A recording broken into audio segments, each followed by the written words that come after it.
Wildcats have been right there in their losses this year. 3 of their last 4 defeats have been by a combined 4 points.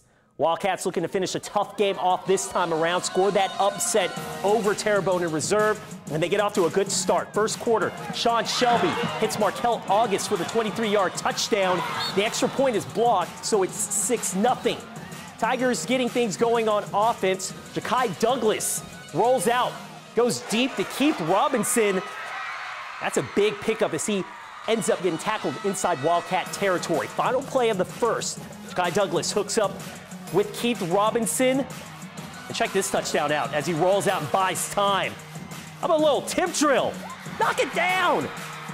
12-yard score. Tigers have missed the extra point, so it's 6-6 after 1. East St. John would answer later. Pershing Tony to the outside, 5-yard scamper to the end zone. Wildcats go for 2 but failed. They trailed 13-12, but Terrebonne puts this away in the second half to win 33-12.